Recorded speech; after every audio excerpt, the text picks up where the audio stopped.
திருச்சி மாவட்டம் கொடியாலம் கிராமத்தின் திண்டுக்கரை பகுதியில் பதுங்கியிருந்த முதலையை வனத்துறையினர் லாபகமாக பிடித்து ஆற்றல் விட்டனர்.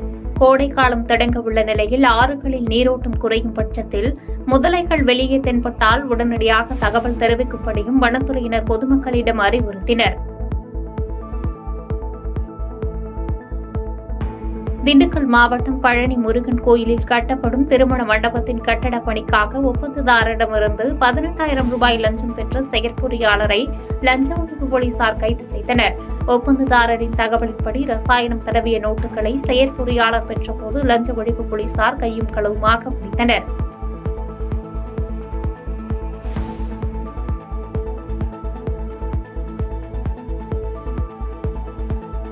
நாகப்பட்டினம் மாவட்டம் பாலக்குறிச்சியில் கொள்ளிடம் கூட்டு குடிநீர் திட்டத்தில் முறையாக குடிநீர் விநியோகம் செய்யப்படாததால் காலி குடங்களுடன் அப்பகுதி பெண்கள் போராட்டத்தில் ஈடுபட்டனர். ஊராட்சி மன்ற அலுவலகத்தின் அருகே உள்ள தரைமட்ட நீர்த்தேக்க தொட்டியின் மீது ஏறி பெண்கள் போராட்டத்தில் ஈடுபட்டதால் பரபரப்பு ஏற்பட்டது.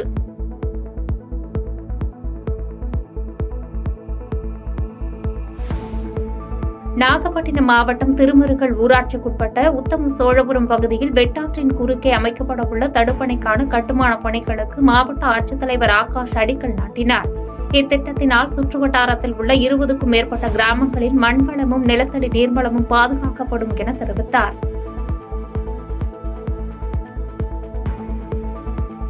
சென்னை தாம்பரத்தில் தமிழ்நாட்டில் மத்திய அரசு இந்தியை திணிக்கும் முயற்சியில் ஈடுபடுவதாக குற்றம் சாட்டி தமிழ்நாடு ஆசிரியர்கள் முன்னேற்ற சங்கம் சார்பில் ஆர்ப்பாட்டம் நடைபெற்றது. இதில் 100க்கும் மேற்பட்ட ஆசிரியர்கள் கருப்பு பட்டையை அணிந்தவாறு கலந்து கொண்டு மும்மொழி கொள்கைக்கு எதிராக கோஷங்களை எழுப்பினர்.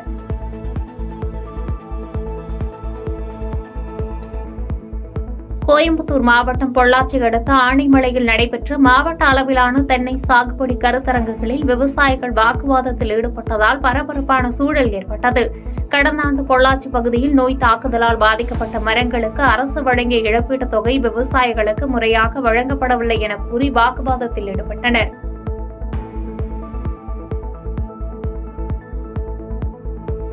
கோயம்புத்தூர் மாவட்டம் மேட்டுப்பாளையத்தில் மத்திய இணையமைச்சர் எல் முருகனின் அலுவலகத்திற்கு முன்பாக கெட் அவுட் ஸ்டாலின் எனும் பதாகைகளை கையில் ஏந்தியவாறு பாஜகவினர் கோஷங்களை எழுப்பினர்.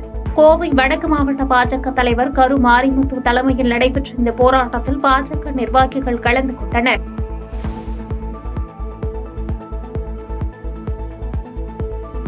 கோவை மாவட்டம் ஈச்சனாரை பகுதியில் போலீசார் நடத்திய வாகன சோதனையின் போது அவ்வழியாக வேகமாக வந்த காரை நிறுத்தி சோதனை செய்ததில் அரசால் தடை செய்யப்பட்ட புகையிலை பொருட்களை கடத்தியது தெரியவந்தது.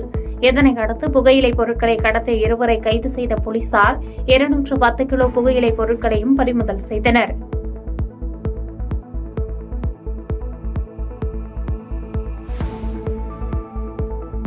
கோவையில் காவல்துறையினர் தங்களை தரக்குறைவாக நடத்துவதாக கூறி நூற்றுக்கணக்கான திருநங்கைகள் மாவட்ட ஆட்சியர் அலுவலகத்தின் முன்பு ஆர்ப்பாட்டத்தில் ஈடுபட்டனர்.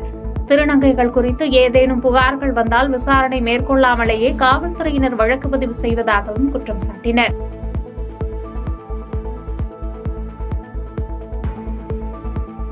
விருதுநகர் மாவட்டம் ராஜபாளையம் அருகே மாட்டுக்கு புல்லறுப்பதற்காக காட்டிற்கு சென்ற மூதாட்டி காட்டெருமை தாக்கி உயிரிழந்த சம்பவம் சோகத்தை ஏற்படுத்தியுள்ளது.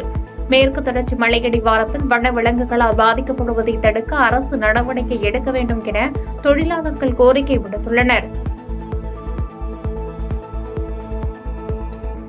விருதுநகர் மாவட்டம் ராஜபாளையம் அருகே தளவாய்புரத்தில் ஒப்பந்தத்தின்படி 3வது ஆண்டு ஊதிய உயர்வு கோரி விசைத்தறி தொழிலாளர்கள் காலவரையற்ற வேலைநிறுத்த போராட்டத்தை தொடங்கியுள்ளனர்.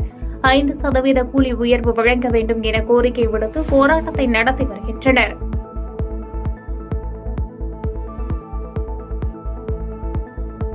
திருவள்ளூர் மாவட்டம் கும்மிடிப்பூண்டி அடுத்த மேல்பாக்கம் கிராமத்தில் பார்த்திபன் என்பவருக்கு சொந்தமான ஆட்டை மர்ம நபர்கள் திருடி செல்லும் சிசிடிவி காட்சிகள் வெளியாகியுள்ளன. தொடர்ந்து சிசிடிவி காட்சிகளின் அடிப்படையில் போலீசார் குற்றவாளிகளை தேடி வருகின்றனர்.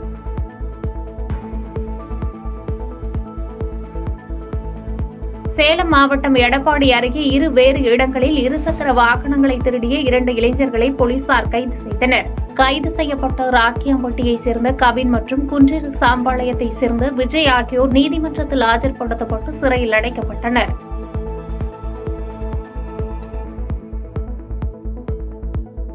திருப்பூர் மாவட்டம் பல்லடம் நகராட்சி பகுதியில் குடிநீர் குழாய் உடைந்து வீணாகும் குடிநீரில் பேப்பரில் கப்பல் செய்துவிட்டு சமூக ஆர்வலர்கள் கண்டனங்களை பதிவு செய்தனர். எம்ஜிஆர் சாலையில் 1.5 ஆண்டுகளாக குடிநீர் குழாயில் உடைப்பு ஏற்பட்டு நீர் வீணாக்கி வரும் நிலையில் நகராட்சி நிர்வாகத்தினர் நடவடிக்கை எடுக்கவில்லை எனவும் குற்றம் சாட்டினர்.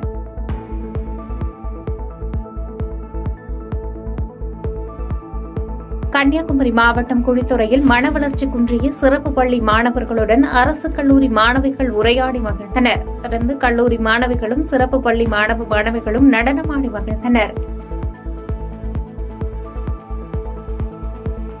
சேலம் மாவட்டத்தில் தனியார் திருமண மண்டபத்தில் பாஜக தலைவர் அண்ணாமலைக்கு சால்வை அணிவிக்க முயன்ற நிர்வாகிகளிடம் இருந்து துணைத் தலைவர் KP ராமலிங்கம் சால்வையை பறித்து அடாவடியில் ஈடுபட்ட வீடியோ காட்சிகள் தற்போது சமூக வலைதளங்களில் வைரலாகி வருகின்றன. இதைத் தொடர்ந்து KP ராமலிங்கத்தின் அடாவடித்தனத்தை கண்டித்து அக்கட்சியினர் தங்களது கண்டனங்களை சமூக வலைதளங்களில் பதிவு செய்து வருகின்றனர். சேலம் மாவட்டம் கருங்கல்பட்டி பகுதியில் திமுகவினர் தூண்டுதல் காரணமாக காவல்துறையினர் தன் மீது பொய் வழக்கு பதிவு செய்வதாக அதே பகுதியைச் சேர்ந்த இளம் வழக்கறிஞர் மாவட்ட ஆட்சித் தலைவரிடம் புகார் தெரிவித்தார். தொடர்ந்து திமுக மாமன்ற உறுப்பினர் சரவணனுக்கு ஆதரவாக செயல்படும் செவ்வாய்ப்பேட்டை காவல் ஆய்வாளர் தேவராஜன் தொடர்ந்து தன்னை மிரட்டி அச்சுறுத்தலை ஏற்படுத்துவதாகவும் தெரிவித்தார். திருச்சி மாவட்டம் பொன்மலை ரயில்வே பணிமனை முன்பு ரயில்வே நிலையத்தை தனியார் மயமாக்குவதை கண்டித்து 1000க்கும் மேற்பட்ட ரயில்வே தொழிலாளர்கள் போராட்டத்தில் ஈடுபட்டனர். இதனைத் தொடர்ந்து செய்தியாளர்களிடம் பேசிய SRMU துணை பொதுச் செயலாளர் ரயில்வே தொழிலாளர்களிடம் வாக்கெடுப்பு நடத்தி அகில இந்திய அளவில் வேலைநிறுத்த போராட்டமாக மாறும் என தெரிவித்தார். தொழிலாளர்களுடைய வாக்கெடுப்பை மறுபடியும் நடத்தி அகில இந்திய அளவிலே நிச்சயமாக இது வேலைநிறுத்த போராட்டமாக மாறும் என்று இந்த ஒன்றிய அரசையும் ரயில்வே நிர்வாகத்தையும் எச்சரிக்கிறோம். புதுச்சேரி மாவட்டத்தில் அனைத்து மீனவ பிரதிநிதிகள் சார்பில் தானாம்பாளையம் தனியார் பள்ளியில் படிக்கும் சிறுமியின் பாலியல் வழக்கு தொடர்பான செய்திகளை அவதூறாக பரப்புவதாகவும் மற்றும் மீனவர்களை இழிவுபடுத்தி பேசுவதாக கூறி TIG-யிடம் அனைத்து மீனவ பிரதிநிதிகள் நேரில் சந்தித்து மனு அளித்தனர். இந்த புகாரின் பேரில் காவல்துறையினர் யூடியூபர் கார்த்திகை கைது செய்து விசாரணை நடத்தி வருகின்றனர்.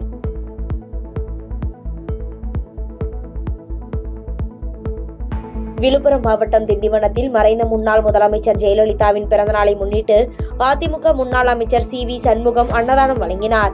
இதில் அசைவ உணவுகள் தடபுடலாக ஏற்பாடு செய்யப்பட்டு பொதுமக்களுக்கு வழங்கப்பட்டது.